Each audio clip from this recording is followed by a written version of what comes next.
Moi! Today we're gonna learn about World War II, but from the Finland's perspective.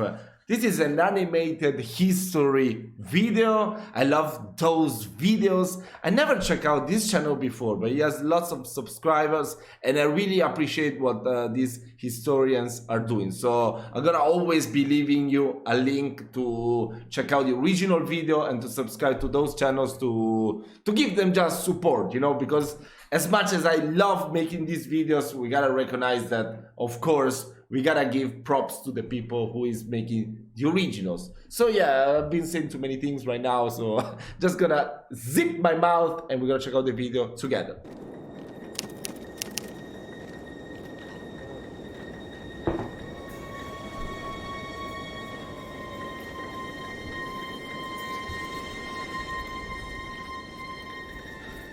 And we're starting with the Winter War right away.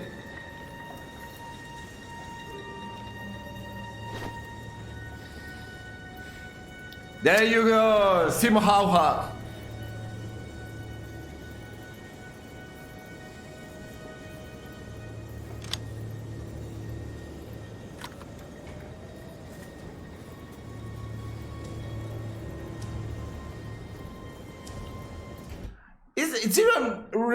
It's even done so well, you know, with a clear understanding of the facts. Because I remember I did check out the video.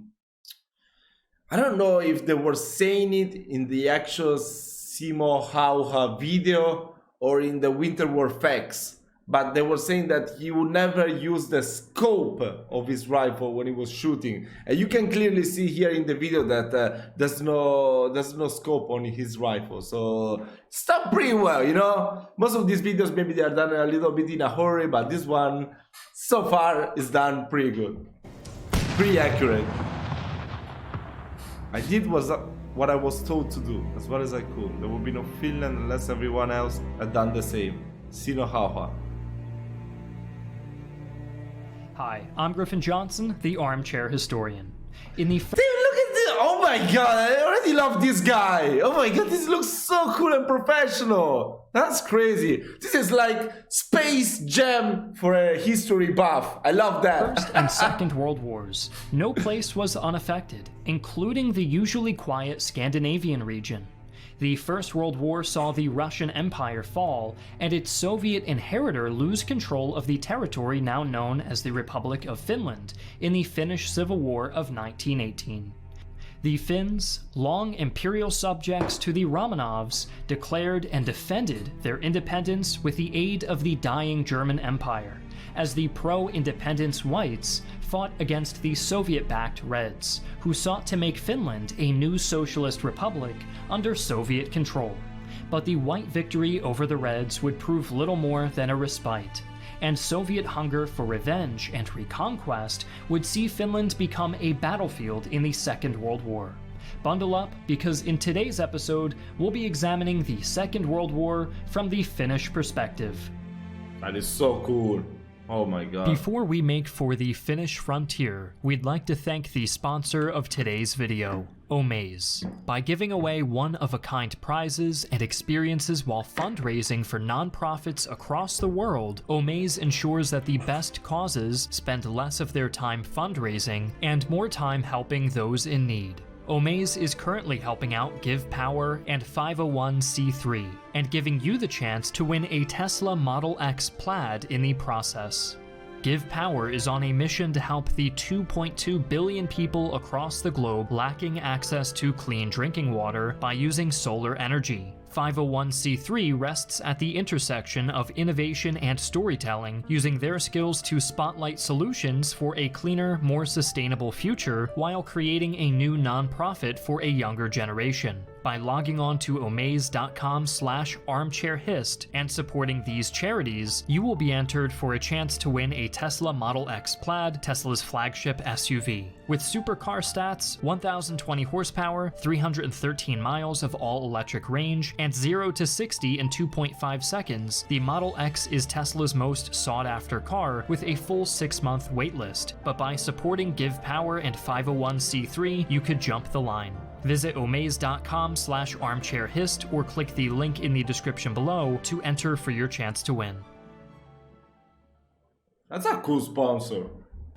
From the moment her independence was assured, Finland's foreign policy and military planning revolved around a single, unifying thought: do not let Russia conquer us. The Whites had formed a national government that was staunchly anti-communist, but was well aware that the USSR was the regional power in their corner of Europe. Thus, the Finns walked a tightrope as they sought to protect their independence without provoking a second Russian invasion, and a central tenet of this balancing act was seeking out foreign aid. The Weimar Republic, foreign aid is the Romans, Imperial German allies, maintained cordial relations with the Soviet Union, disappointing pro-German elements in Finland and putting the kibosh on future military assistance from Berlin. The British Empire, who Finland had previously granted access to naval bases, was uninterested in any talks beyond trade negotiations. Lacking powerful allies, Finland settled into a holding pattern, wary eyes cast east toward their once and future enemy.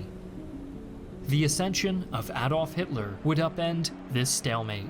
The Nazis were even more anti-communist than the Whites, and Hitler ended the détente enjoyed by Weimar Germany and the Soviet Union. His manifesto, Mein Kampf, called for a literal war against the ideology of communism itself. The Finns were heartened by this development. Though there were very few fascists in Finland, there was hope that Germany would offer a counterbalance to the Soviet Union. Baron Carl Gustav Mannerheim, leader of the Whites in the Civil War and a founding father of Finland, had long worried about the modernization and mechanization of the Soviet Red Army, and spoke of how the French had burned up their military budget with the Maginot Line, and the British had allowed themselves to become militarily complacent. The pragmatists in Helsinki, Mannerheim among them, began to realize that the fate of their nation was slipping out of their hands, and into those of the great powers who resisted demilitarization, namely the Soviet Union and Nazi Germany. As early as 1935, Soviet officers began making conspicuous trips to the Finnish frontier, resulting in railroad spurs that began to crawl mile by mile toward Finland. In 1938, Soviet diplomats approached Helsinki with requests to negotiate a new Finnish-Soviet border. Despite Mannerheim's lobbying to sit with the Reds, Helsinki declined. It mattered little to the Soviets, as the next year they signed the Molotov-Ribbentrop Pact, the secret protocols of which put Finland in the Soviet sphere of influence. The Nazis and Soviets began expanding in accordance to the pact in 1939, and Finland hurriedly fortified her eastern border. Volunteers constructed the Mannerheim Line, which would go on to serve the Finns well. In October, the Soviets approached the Finns with a new request: to lease strategically important territory within Finland and a declaration of Finnish military support. In exchange, the Finns were assured their continued independence and peace with the Soviets. There were many Finns, including the ever-eager Mannerheim, who saw through this charade. Scores of Finns reported to recruiting stations. Even far-left Social Democrats signed up to fight Soviet aggression. That aggression would come steaming into Finland at 8 o'clock in the morning on November 30th, 1939. This Winter War was meant by the Soviets to be a blowout victory, and their initial thrusts into Finland were met with absolutely no chance of victory. The dogged Finns stood firm, bogging the underprepared Soviets down and inflicting heavy losses on them. The entire offensive lurched to a stop. The Soviets had spread their troops along the entire Finnish border, stretching their forces too thin to mount an effective offense, and the Reds sat dead in the water until February 1st of 1940. Second verse, same as the first, the Red Army stormed into the Karelian Isthmus, a strategically critical area of Finland, with 30 infantry divisions and strong artillery and air support, only to again be stopped in their tracks by the Finns and their Mannerheim Line. One of the Finns facing the Soviet onslaught was Simo Hauha, the legendary White Death. Scion of a farming family, Simo had spent his childhood hunting and skiing, skills many other Finns had developed. Throughout the Winter War, Hauha would become a veritable boogeyman to the Russians, racking up over 500 confirmed kills and surviving numerous Soviet attempts on his life. The Soviets, hemorrhaging manpower in the face of Finnish defiance, dug in their heels and kept leaning, finally breaking through the enemy line on February 13th. Within 2 weeks, the Soviets had pushed deep into Finland, driving the Finnish right to the city of Viipuri. Finland was on the ropes, her troops battling exhaustion as much as the Soviets, and supplies had drawn critically low. France and Britain offered to send an expeditionary force to aid Finland if Norway and Sweden would provide staging grounds. Norway and Sweden told Helsinki that they would not allow troops onto their soil, sealing Finland's fate. March 13th would bring the end of hostilities, and the two sides entered what would be called the interim peace, which saw Finland cede land to the Soviets, and the Soviets refrain from annexing the entire nation. As the blood in the snow dried, Finland set about preparing for the next fight against... I mean, his narrative is just amazing. Oh my god. As the blood in the snow dried. Oh my god. I mean, I love how this guy's narrating. Damn, that's crazy. So beautiful. The Soviets. The Finnish population emerged from the war shaken, but resolved to carry on. Over 24,000 Finns fell in battle, including the White Death Simo Hauha, whose killing by a Soviet infantryman's high-explosive bullet was reported in the Finnish newspapers, only for Hauha to spring back to life on the same day the Winter War ended, and undergo a marathon of surgeries that left him alive but permanently disfigured. The inhabitants of the Karelian Isthmus, which the Soviets annexed in the peace, were given only 10 days to cross the newly redrawn Finnish border. 420,000 people grabbed whatever they could carry and left their ancestral homes behind, but were welcomed to new homes by their countrymen. Tracts of private land were nationalized and were given to the refugees to rebuild on.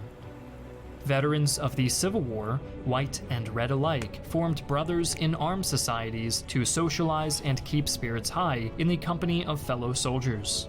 These were countered by the Finnish-Soviet Union Peace and Friendship Society, a Moscow-backed fifth column ordered to provoke a justification for a new Soviet attack. The government doubled the length of conscription and launched a charm offensive on neighboring countries to conclude defensive alliances. Throughout the end of March 1940, Finland lobbied Norway, Sweden, and Denmark to form a Nordic mutual defense network, but the Soviets issued a public declaration that any country signing any alliance with Finland would be declaring themselves an enemy of global peace and, more importantly, the Soviet Union. Norway, Sweden, and Denmark stopped returning Finland's calls not long thereafter, and by spring of 1940, Norway and Denmark had been occupied by Germany. France had fallen, and Finland found itself not only politically isolated, but with Soviet and German troops on her borders. Speaking of the Germans, the fall of Norway led to the opening of diplomatic channels between the Nazis and Finns.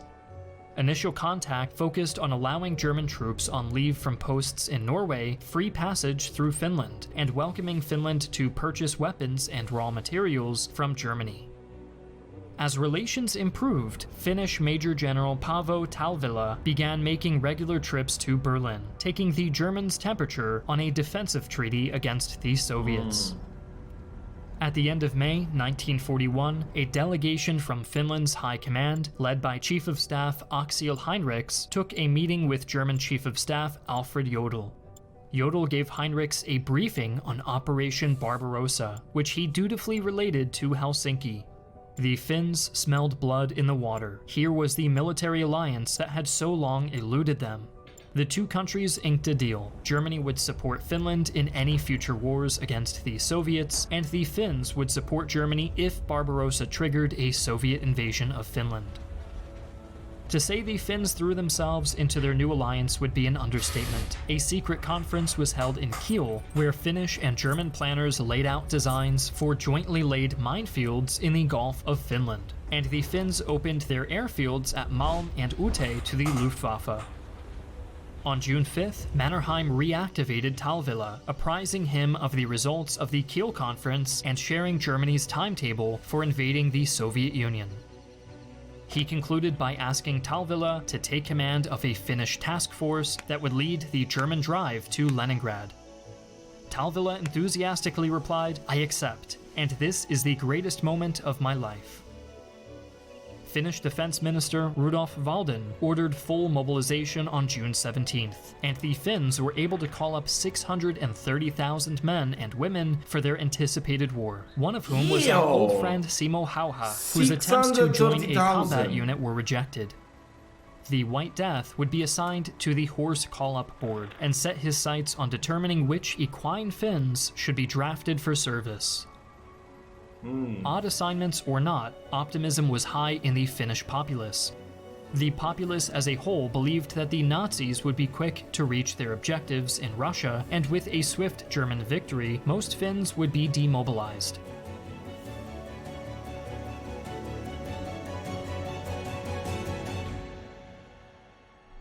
When the Germans poured over the Soviet border on June 22nd, the Finns remained behind, but that meant nothing to the Reds. The Soviets launched a massive bombing and shelling campaign on the Finnish border with neither a declaration of war nor a Finnish attack to justify their assault. The Finns submitted an official letter of reprimand to the Soviet ambassador, who ignored it entirely.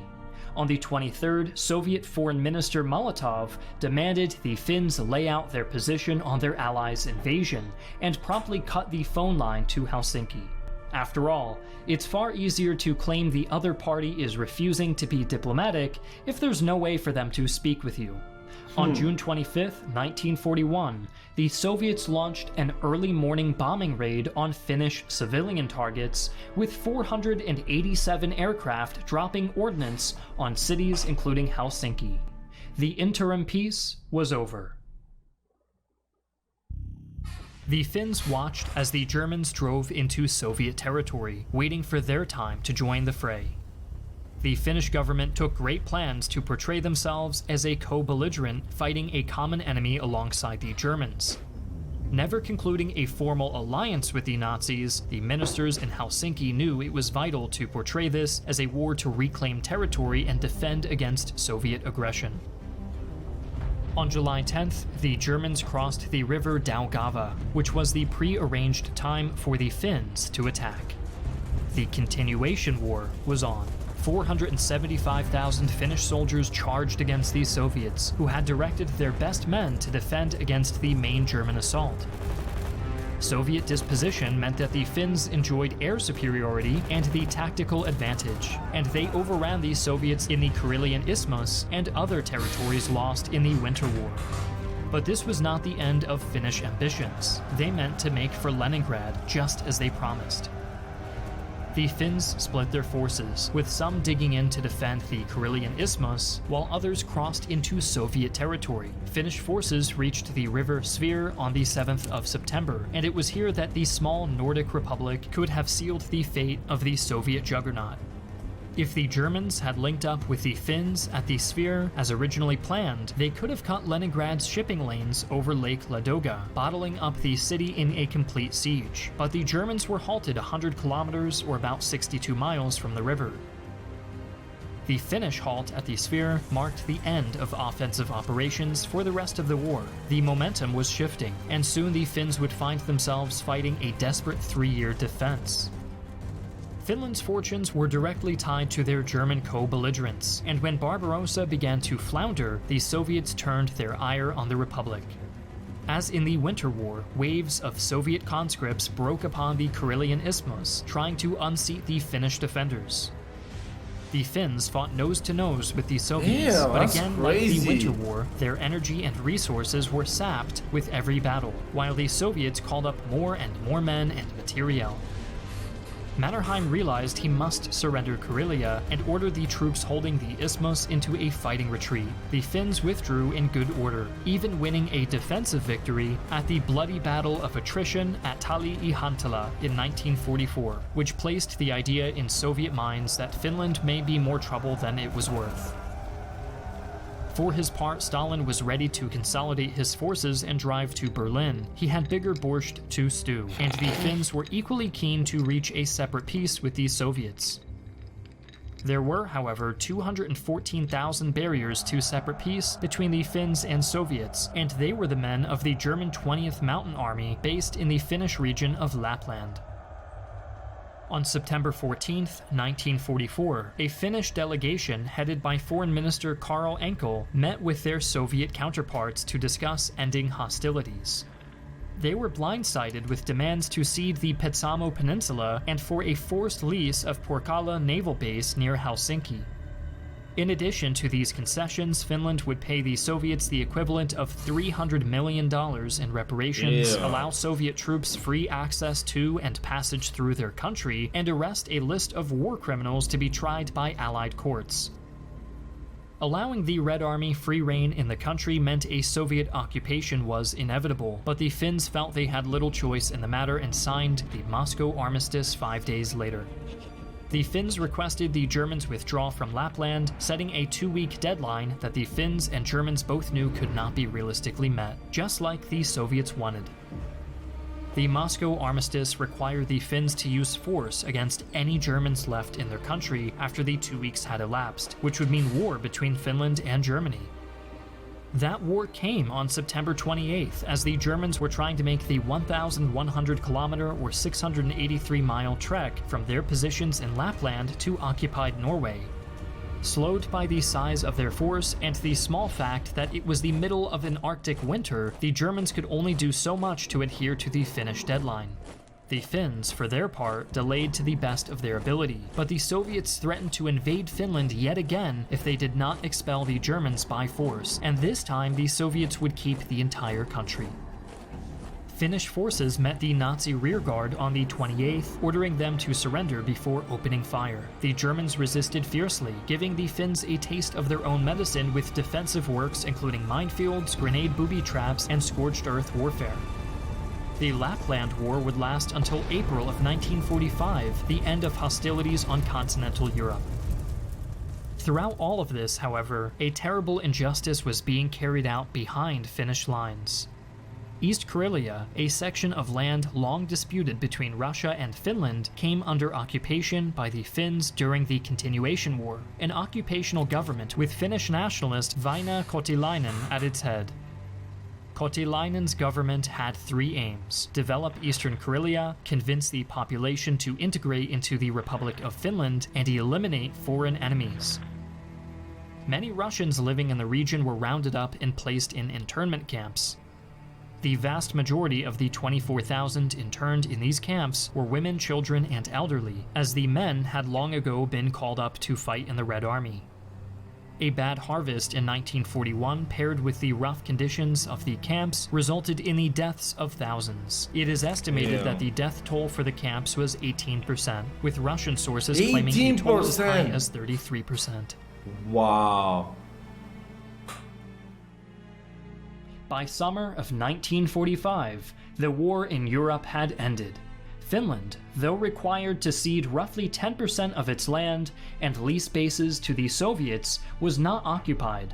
Helsinki became the only capital city of a continental combatant to have never been occupied, and went into the Cold War an island of republican democracy in the Warsaw Pact. Finland had lost 2 major wars since 1939, yet had miraculously kept its independence. The Finnish story in the Second World War is one of grit, determination, and a total unwillingness to bow down before powers stronger than oneself.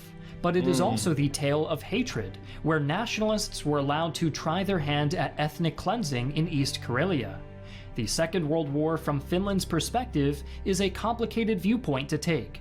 One grounded in republican ideals and national pride, but also subject to paranoia and reprehensible actions in extremism.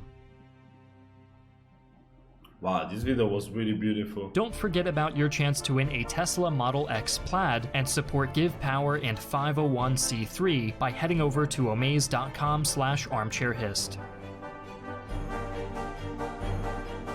Yeah, look how many people is working on these things. I mean, that's crazy. For a 20-minute video. Oh my god. Yeah, that's crazy. I mean, you can really tell that this was done. This was really done well. Come on, it's very professional. And I really like the part where he said about the East Karelian occupation, you know? Because, of course, in war, each part, you know, of course, the media, the news are always trying to portray one as good and the other one as bad. The two parties, one is good and one is bad. But it's never like that. Come on, there's always gonna be atrocities in war. That's why it's important to try to maintain peace and live a good life, you know? Try to get along as much as we can, one with the other. So yeah, guys, I hope you enjoyed this reaction. I want to check out more videos from this channel, especially I want to know more about World War II events. So if you have any more recommendations, let me know down in the comments. I wish you a lovely weekend and I'll see you next time.